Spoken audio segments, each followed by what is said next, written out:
LU, dans le fond, c'est un système qui vient d'Europe. C'est un système informatique qui permet de jouer avec la machine, d'interagir avec la machine. C'est comme un jeu vidéo, mais finalement, où c'est interactif, soit avec des ballons, soit avec des balles, mais avec quelque chose qui est d'une grosseur minimale pour qu'on puisse le capter.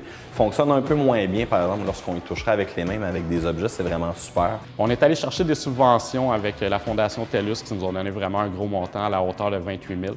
Ensuite, on a fait un partenariat avec le Grand Défi Pierre Lavoie qui nous ont donné jusqu'à la hauteur de 15 200 $. Donc, avec tout ce beau montant-là, on a pu installer une technologie qui est vraiment interactive avec les joueurs, avec les élèves.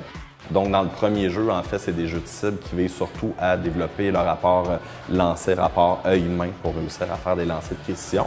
Dans le deuxième, qui est encore un jeu de ballon, là, on voit encore plus de collaboration. C'est vraiment un travail d'équipe où chacun des lancers réussit à faire démolir un petit peu plus le mur de briques pour passer au niveau suivant. Ça fait un bonheur de plus, là. Moi, je suis habituée à un gymnase ballon, puis ça fait différent. Là, on peut jouer tout ensemble puis s'entraider. Comme tantôt le ballon mur, on pouvait s'entraider à défaire le mur. Il n'y a aucun défi individuel. Fait que tous les défis qu'on réussit, c'est souvent un demi-groupe ou l'ensemble de la classe qui va travailler.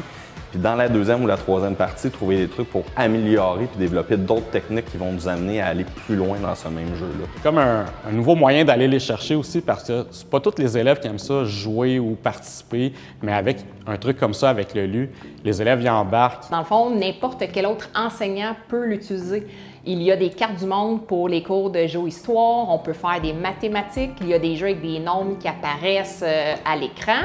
Puis en plus, on s'en est servi pour vivre une activité cinéma popcorn, donc sur écran géant. On a aussi eu la chance de voir Gaia, qui est une activité de relaxation, parce que dans nos cours d'éducation physique, le retour au calme est aussi très important. Des fois, on peut aller sur YouTube, on peut avoir un fond marin où nous, on guide une petite méditation. Ça permet aussi des projets multidisciplinaires parce qu'on peut travailler à la fois l'éducation physique, mais faire des notions de mathématiques, de français ou encore d'univers social.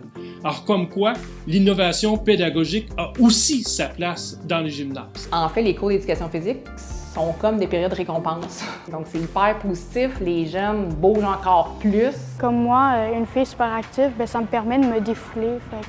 J'ai comme l'impression que ça m'a plus motivée. C'est tout ce qu'on peut ajouter à l'école comme source de motivation pour nos élèves, je pense qu'il faut l'avoir dans notre coffre à outils. Ça, c'est une des choses qu'on a. Fait que c'est sûr qu'un cours d'éduc pour un enfant qui aimait peut-être moins ça, là, peut-être qu'il y a d'autres petites parties qu'on va avoir ajoutées qui vont dire « Ah, ben là, mon cours d'éduc, c'est le fun, j'ai le goût d'y aller, fait que j'ai le goût d'être en mouvement dans cette atmosphère-là. »